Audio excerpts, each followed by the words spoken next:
Supreme court ने सोमवार को अधिकारियों को निर्देश दिया कि वे दिल्ली राष्ट्रीय राजधानी क्षेत्र एनसीआर के इलाकों से सभी आवारा कुत्तों को उठाएं और उन्हें आश्रय स्थलों शेल्टर होम्स में रखें। कोर्ट ने यह भी कहा कि कुत्ते सड़कों पर वापस नहीं आएंगे। आवारा कुत्तों की समस्या को बेहद गंभीर बताते हुए जस्टिस जेबी पारदीवाला और जस्टिस आर महादेवन ने कई निर्देश पारित किए और चेतावनी दी कि यदि कोई व्यक्ति या संगठन आवारा कुत्तों को उठाने के काम में रुकावट डालेगा तो उसके खिलाफ अदालत अवमानना की कार्यवाही शुरू करेगी। जानिए कोर्ट के फैसले की बड़ी बातें। यदि कोई व्यक्ति या संगठन आवारा कुत्तों को उठाने और उन्हें पकड़ने के काम में रुकावट डालता है और इसकी सूचना हमें दी जाती है तो हम ऐसी किसी भी रुकावट के खिलाफ सख्त कार्यवाही करेंगे। कथित पशु प्रेमी क्या उन बच्चों को वापस ला पाएंगे जो रेबीज के शिकार हो गए? क्या वे उन बच्चों की जिंदगी वापस ला पाएंगे? जब स्थिति की मांग होती है तो आपको कार्यवाही करनी ही होती है। यह एक क्रमिक प्रक्रिया है। भविष्य में आश्रय स्थलों की संख्या बढ़ाने का सुझाव दिया जाता है। जल्द से जल्द सभी इलाकों, विशेष रूप से शहर के संवेदनशील क्षेत्रों और बाहरी हिस्सों से आवारा कुत्तों को पकड़ना शुरू करें। ये कैसे करना है, ये अधिकारियों को देखना है। इसके लिए यदि उन्हें एक बिल बनाना पड़े तो वे इसे जल्द से जल्द करें। शहर और बाहरी इलाकों को आवारा कुत्तों से मुक्त करना सबसे पहला और प्रमुख काम है। शिशुओं और छोटे बच्चों को किसी भी कीमत पर आवारा कुत्तों से बचाना होगा जिनके काटने से रेबीज होता है। कार्रवाई ऐसी होनी चाहिए जिससे लोगों, चाहे वे छोटे हो या बड़े, के मन में ये विश्वास पैदा हो कि वे सड़कों पर आवारा कुत्तों के काटने के डर के बिना घूम सकते हैं। जो भी कुत्ता किसी भी इलाके से पकड़ा जाए उसे किसी भी हालत में दोबारा सड़कों या सार्वजनिक स्थानों पर नहीं छोड़ा जाएगा, वरना ये पूरा अभियान व्यर्थ हो जाएगा। सुप्रीम कोर्ट सभी इलाकों से तत्काल उठाने का आदेश। कोर्ट ने स्पष्ट किया कि नसबंदी वाले या बिना नसबंदी वाले सभी कुत्तों को सड़कों से हटाया जाए। खासकर संवेदनशील इलाकों और घनी आबादी वाले शहरों में ये काम प्राथमिकता पर हो।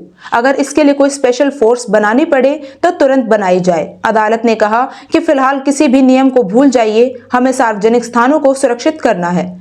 किसी भी बाधा पर अवमानना कार्यवाही। अदालत ने चेतावनी दी कि अगर कोई व्यक्ति या संगठन कुत्तों को पकड़ने या इकट्ठा करने में बाधा डालेगा तो उस पर अवमानना की कार्यवाही होगी। सॉलिसिटर जनरल तुषार मेहता ने भी कहा कि हम कुछ कुत्ते प्रेमियों की वजह से अपने बच्चों की बलि नहीं चढ़ा सकते हैं। सुप्रीम कोर्ट ने कहा, रेबीज वैक्सीन की उपलब्धता, खासकर असली वैक्सीन, एक बड़ी चिंता है। संबंधित अधिकारी, विशेषकर दिल्ली सरकार को यह विस्तृत जानकारी सार्वजनिक करनी होगी कि कहां-कहां वैक्सीन उपलब्ध है, कितना भंडार है और हर महीने कितने लोग इलाज के लिए आते हैं। एबीसी नियम को सुप्रीम कोर्ट ने बताया बेतुका। कोर्ट ने मौजूदा एनिमल बर्थ कंट्रोल एबीसी नियम, जिसमें कुत्तों को नसबंदी के बाद उसी इलाके में छोड़ने का प्रावधान है, उसे बेतुका करार दिया है। अदालत ने कहा कि वे इससे समस्या खत्म नहीं होती और खतरा बरकरार रहता है। शेल्टर होम बनाने का हो सख्त time frame. MCD, NDMC, Delhi सरकार और नोएडा, गाजियाबाद, गुड़गांव के प्राधिकरण को 8 हफ्तों में डॉग शेल्टर बनाने और रिपोर्ट सौंपने का आदेश दिया गया है। इन शेल्टरों में पेशेवर स्टाफर नसबंदी और टीकाकरण की सुविधा, सीसीटीवी निगरानी, बाहर निकलने पर पाबंदी। पहले चरण में 5000 कुत्तों के लिए काम शुरू करने को कहा गया है। जनता की सुरक्षा सर्वोपरि। सुप्रीम कोर्ट सुनवाई के दौरान जस्टिस पारदीवाला ने कहा कि ये हम अपने लिए नहीं कर रहे हैं, ये आम जनता की सुरक्षा के लिए है। हमें सुनिश्चित करना होगा कि बच्चे, महिलाओं और बुजुर्गों को रेबीज का खतरा न हो।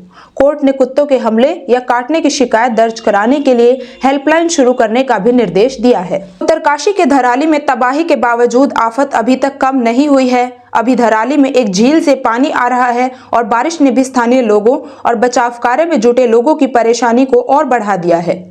झील का पानी आने के कारण कई रास्ते एक बार फिर बंद हो गए हैं और आवागमन बाधित हुआ है। धराली और हर्षिल में एसडीआरएफ ने अलर्ट जारी किया है और लोगों को सुरक्षित स्थानों पर जाने के लिए कहा है। साथ ही लगातार हो रही बारिश के कारण भी लोगों को परेशानी झेलनी पड़ रही है। धराली की तबाही के बाद अब ऐसी स्थितियों ने स्थानीय लोगों को एक बार फिर चिंतित कर दिया है। दरअसल धराली में गंगोत्री के पास बनी एक झील से पानी आ रहा है। इस पानी के कारण जगह जगह जल भराव की हालत है। इसके कारण रकई मार्ग अवरुद्ध हो गए हैं। उस पर इलाके में बारिश भी थमने का नाम नहीं ले रही है। पानी आने के कारण कई रास्ते बंद। धराली में पानी आने के कारण धराली की अस्थायी सड़कों पर पानी ही पानी भर गया है।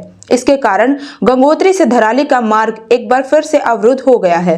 साथ ही अस्थायी रास्तों के निर्माण को भी नुकसान पहुंचा है, जिसके कारण आवागमन बाधित हो गया है। धराली और हर्षिल में एसडीआरएफ ने अलर्ट जारी किया है और लोगों को सुरक्षित स्थानों पर जाने के लिए कहा है। गंगोत्री के आसपास भारी बारिश से भागीरथी नदी का जल स्तर बढ़ा है। पिछली तबाही के बाद अब ये हालात डरा रहे। धराली में लगातार बारिश हो रही बारिश ने स्थानीय लोगों को डरा दिया है। लोग पिछली तबाही से अभी तक उबर नहीं पाए हैं। बावजूद इसके ये बारिश और झील से आ रहे पानी ने उनकी चिंता को और बढ़ा दिया है। उत्तरकाशी के विभिन्न हिस्सों में सोमवार को हुई लगातार बारिश के कारण आपदाग्रस्त धराली और हर्षिल में बचाव अभियानों में रुकावटें आई हैं। अधिकारियों ने बताया कि खराब मौसम के कारण हेलीकॉप्टर सेवाएं शुरू नहीं की जा सकी और मलबे में दबे लोगों की तलाश का काम भी प्रभावित हुआ है। धराली हादसे के बाद 42 लोग अभी भी लापता। 5 अगस्त को खीरगंगा नदी में आई भीषण बाढ़ से धराली गांव में जमा हुए मलबे में लापता लोगों के जीवित होने की संभावना कम होती जा रही है, क्योंकि आपदा के बाद लगभग 1 सप्ताह का समय गुजर चुका है।